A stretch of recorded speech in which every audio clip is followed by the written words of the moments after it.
This is supercharged number 2268. Oops.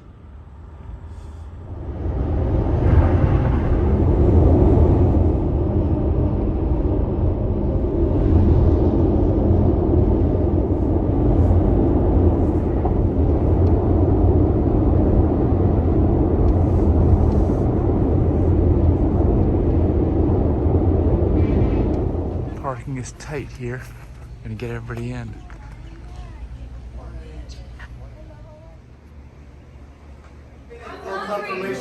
No, please help yourselves. There's plates there. There's food. Yeah, I want everybody to start eating so that we can get started soon. We have permission.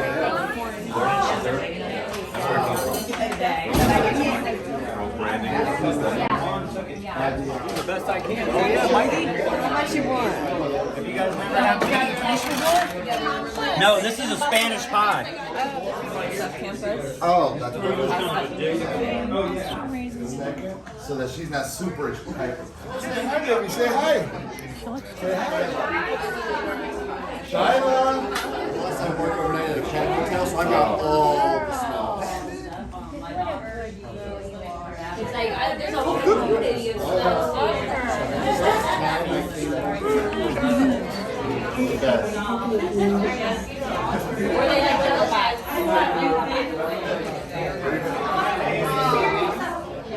I'm gonna put her in the room. Nobody's gonna pay attention to me. Everyone's like, oh. Okay, come over here. At least let the people think that I'm the boss.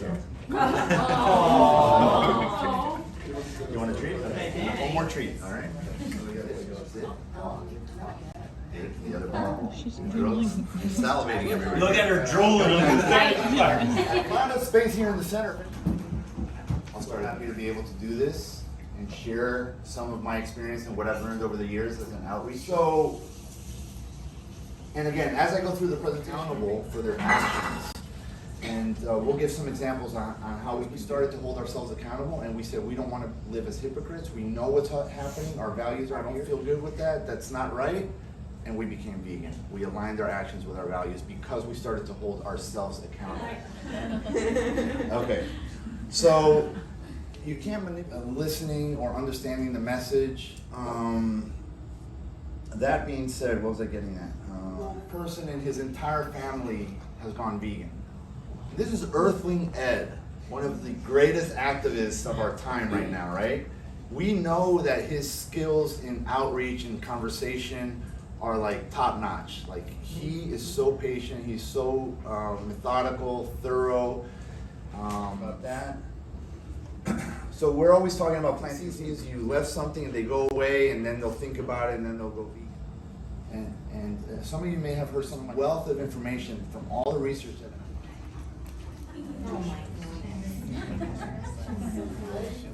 I'm against animal cruelty. Your actions are here. I pay and support animal cruelty.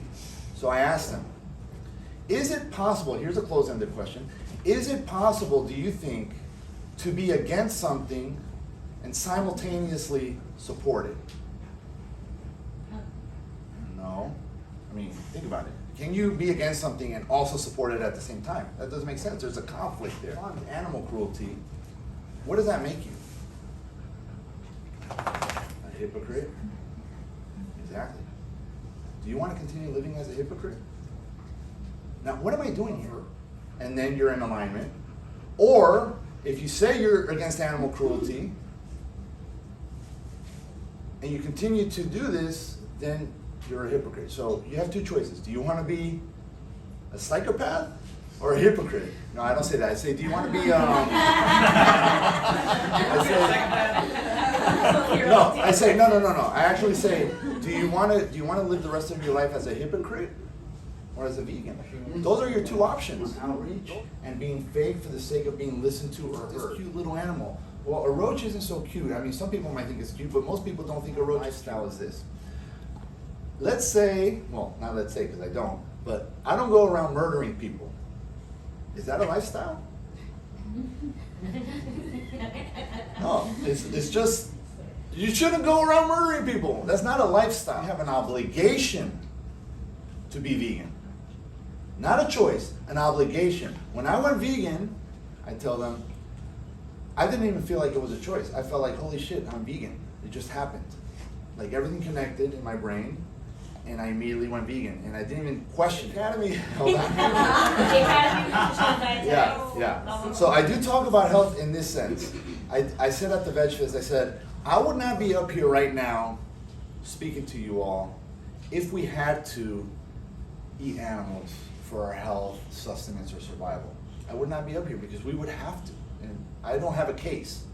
But I'm up here today because we don't have to. No matter what you've been taught, no matter what you've been told, we do not have to. And the reason I can say this is because the Academy of Nutrition and Dietetics, which consists of over 100,000 of the world's leading nutritionists, the experts, they came out with a statement. Unequivocally, they came out with a statement stating the following: every human being on this planet can be healthy as a vegan. I paraphrase. That's not how it's said, but basically that's what they're saying. From infancy to adulthood to your older years to athletes to pregnancy, everybody can be healthy as a vegan. So veganism and health, when I do talk about health, they don't necessarily go hand in hand. Because I tell them, if I eat potato chips, French fries, and Oreo cookies every day for the rest of my life, I'm vegan, but how healthy am I going to be?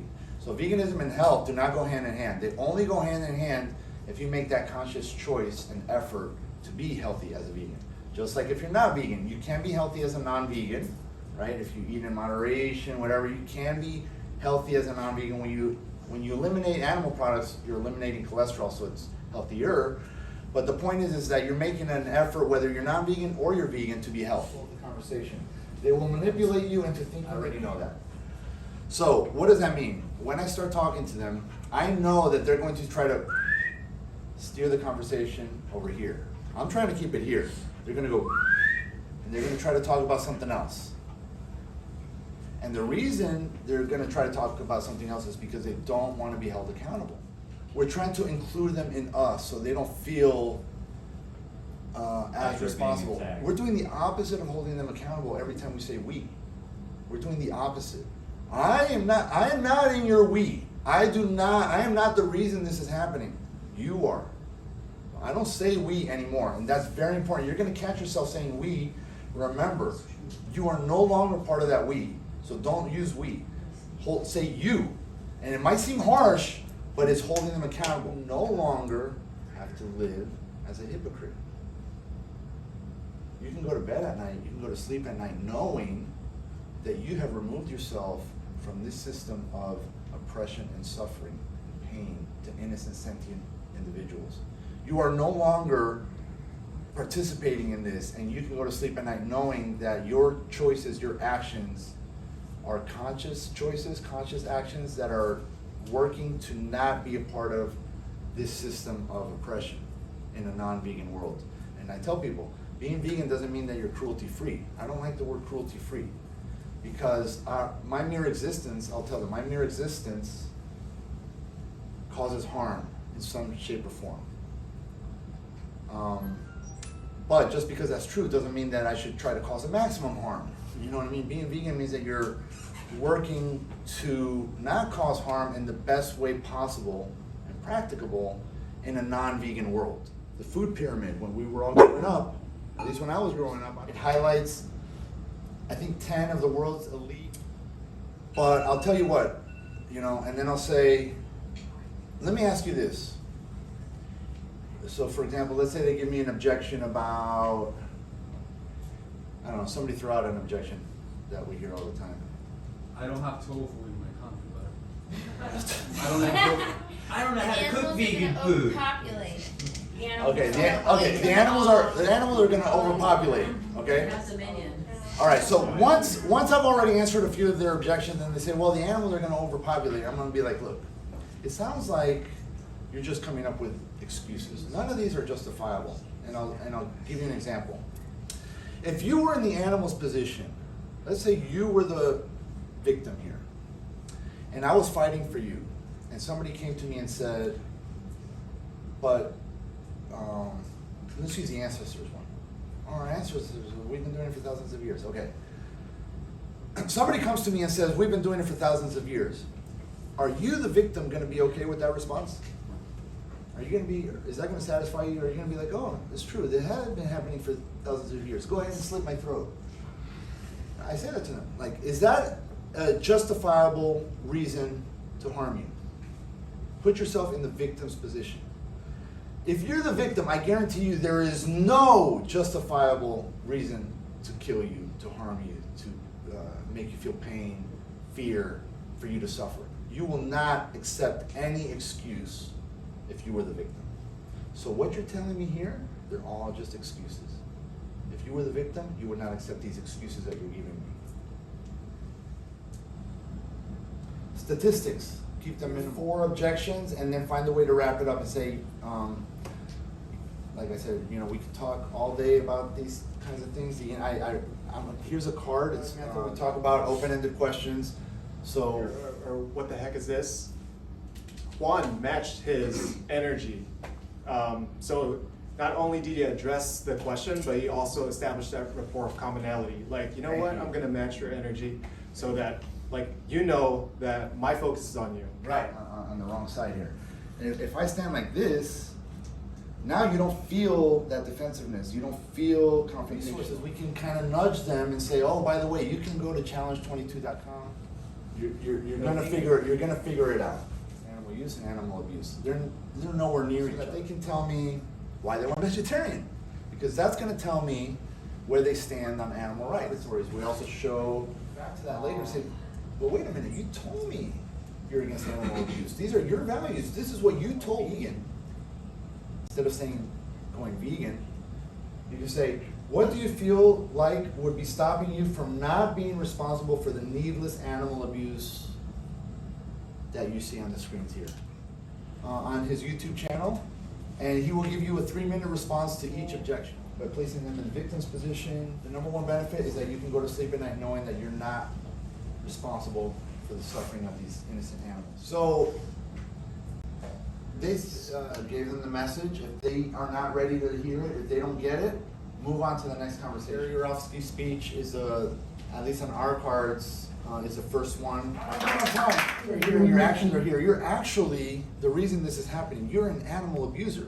You just told me that you're against animal abuse, but you are an animal abuser.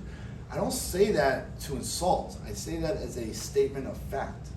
It's not up for debate. We can't sit here and debate whether or not you are an animal abuser. You are an animal abuser. You may not like to hear those words, but that's the truth. If you don't want to be an animal abuser, boom, go vegan. So sorry, like answering that. A pitfall is, where do you think about the next thing that we want to bring up?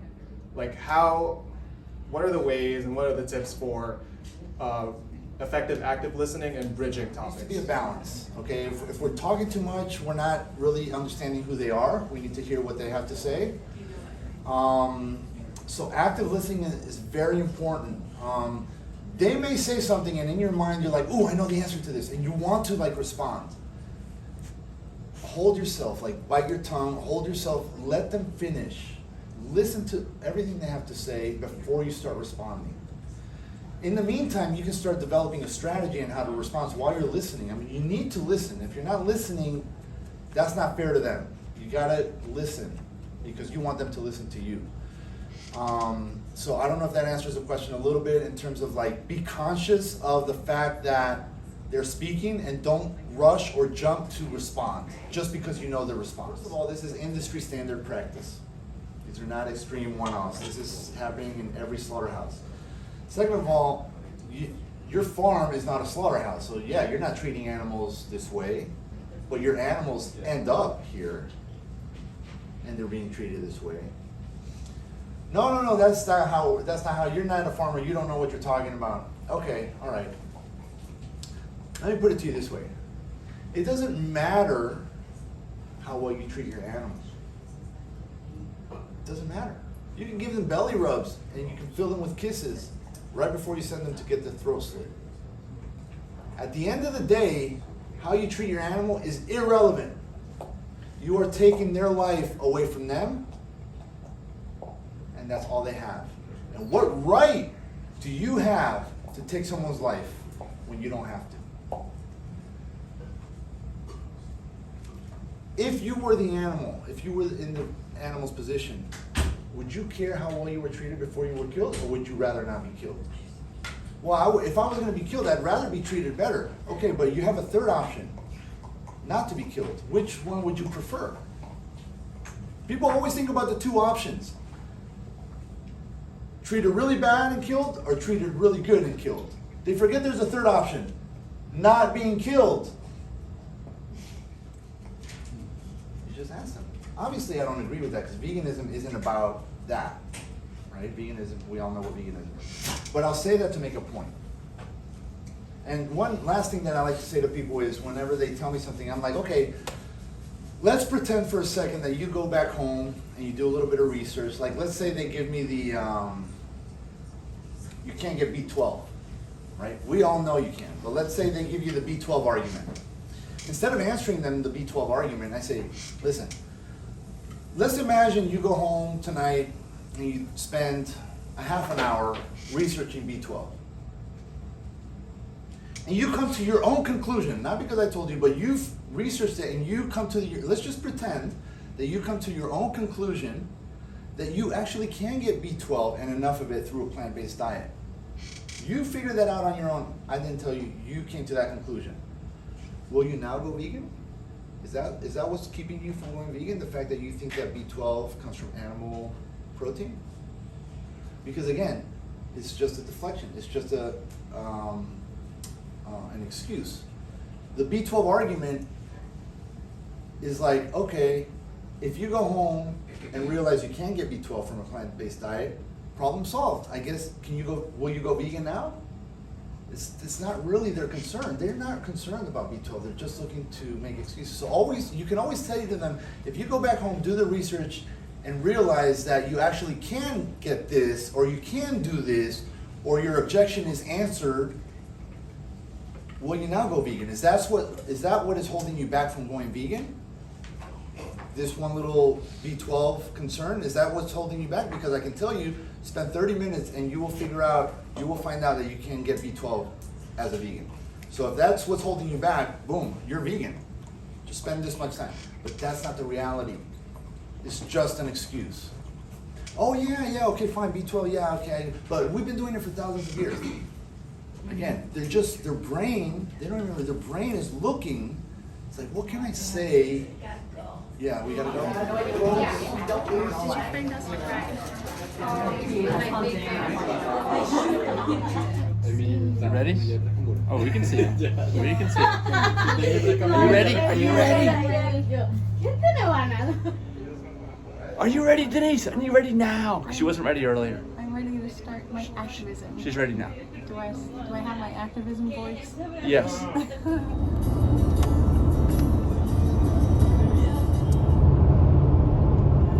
Alright, got two. The third one said it couldn't work. To not be a part of this. Plate, Are you guys wanting to sell it or?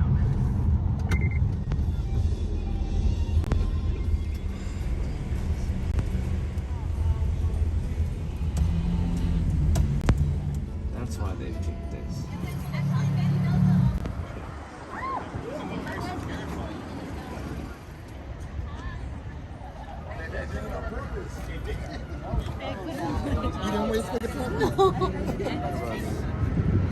Go ahead. Smile for the panel, mind for the animals.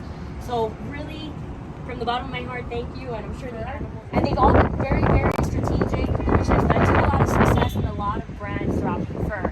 And right now, this is the biggest campaign that they have ever done, going after a really, really large target, which is the LVMH brand as a whole.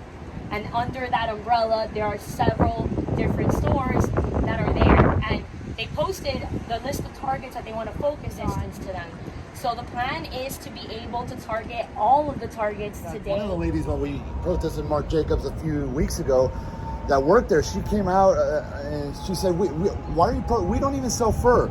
So just so everybody understands why we target these companies, is that they fall under the LVMH umbrella, as Christy mentioned. And even if they don't sell fur, they haven't made a commitment to not sell fur. So what No we are, profanity or insults. It becomes very distracting and away from the message that we're here for, and just makes us look bad as a whole. Stay focused on the mission. We're here specifically for the animals.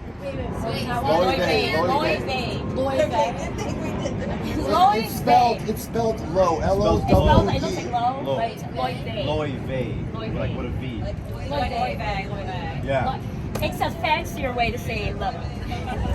There's no V in it. It's a W. It's a W, but it's okay. Fendi, Celine, Givenchy. Yeah. No. At least every makeup person that I've ever heard from even before I went vegan would say Givenchy, so I'm gonna stick with that. I've always heard Givenchy. Yeah. I'm like you. So it doesn't fall off. I'll make it.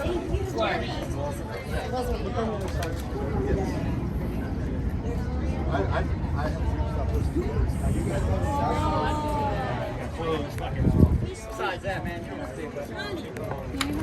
you know what I need to do is get a picture with you too, because I didn't follow you. So before. Like from my. I've had this one for so long. You get a picture? Yes. That's what she said. You ready? 5, 6, 7, 8, 9, 10, 11. Backpack. TV's can go now. Meet us downstairs.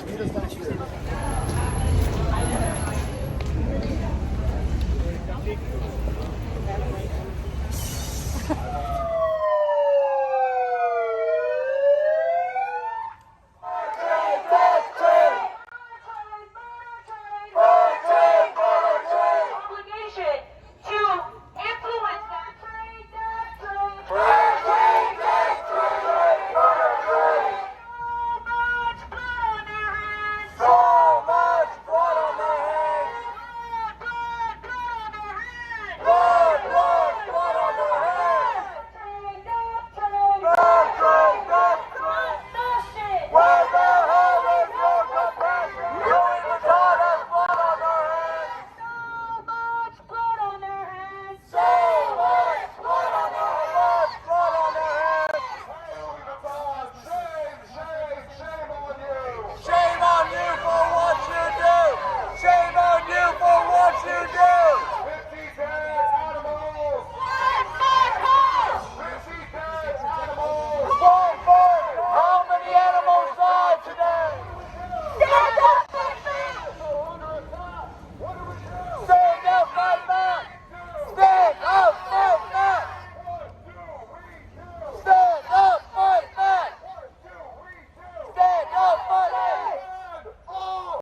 If anybody wants a photo opportunity, now's the time.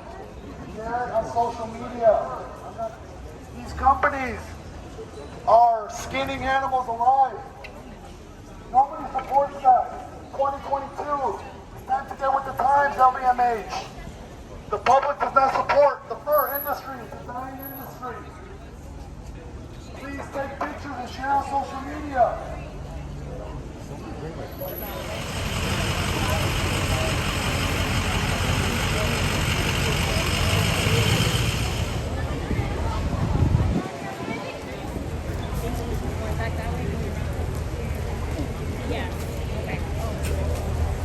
All the way around. So for now, we can do. We'll be back. We'll be back. We'll be back.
to pose.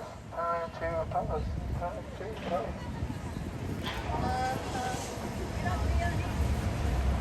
Orange interior.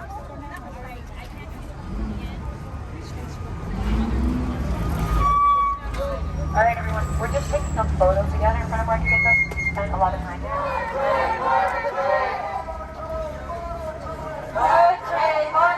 Bird train, death train. Bird train, murder train.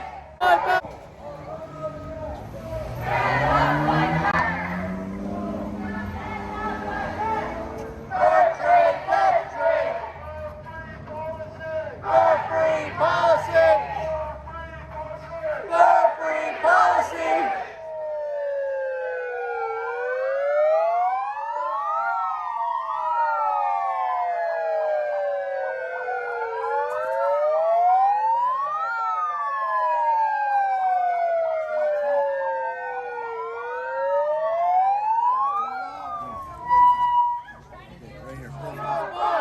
Call your boss! Boss! Call your boss! Call your boss! Call your back! But we'll be back! Won't look away, but we'll be back! Bird train, murder train! Animal aggression! End all animal aggression!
It's so great having an actual voice, but it's already starting to leave. It's like I would struggle.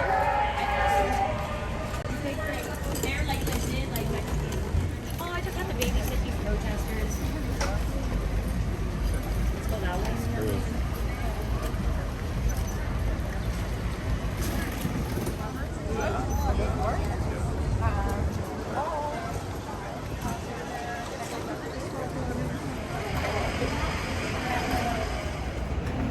One more level. I didn't sign up for cardio. Pretty much your first. Wait, we gotta take this slide. Every single one of you. Thank you.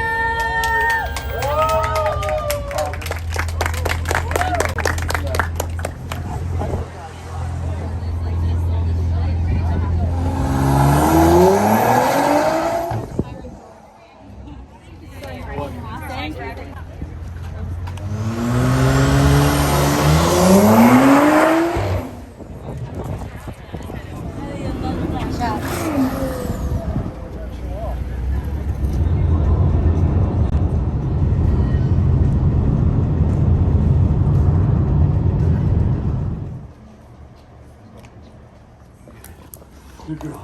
Good girl. Good girl.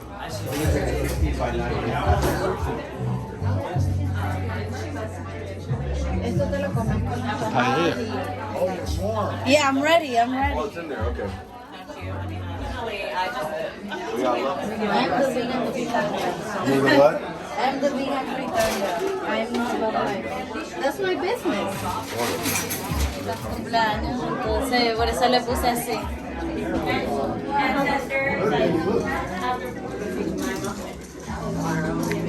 It's really good. I know, I need to get back into it. Oh my god. So you're not gonna get down with us. Don't show me your kid. Show me your kid out. My God. Were they with girls? Boy and girl. She was my baby also.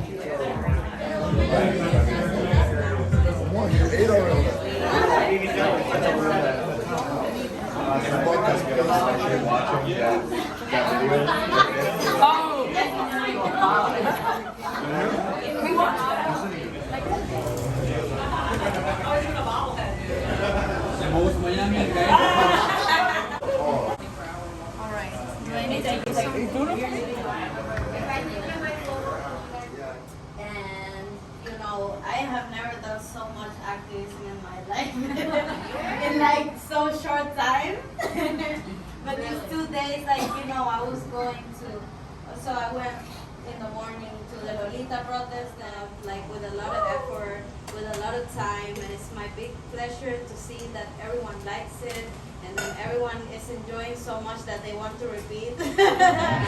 So it's like, you know, it feels amazing. You like it because it's something different, something you don't usually eat. Especially vegan. So, and vegan, you know. What's the name? So What's the name? that is what I do, you know, that is, the dish? Yeah. you know, one of my biggest passions is cooking and making people happy eating.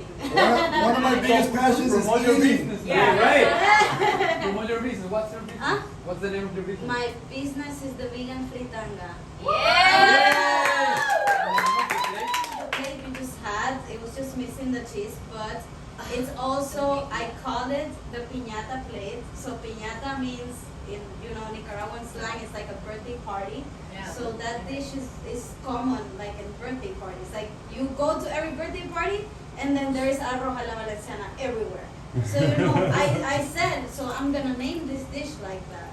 So I made it like combined with a fritanga plate that is the plantain chips, the salad, and the cheese, and I mixed with the rice. So Rice! I call it Pinata Plate because that's what's served on birthdays. I have MySpace. two Instagram. I have two Instagram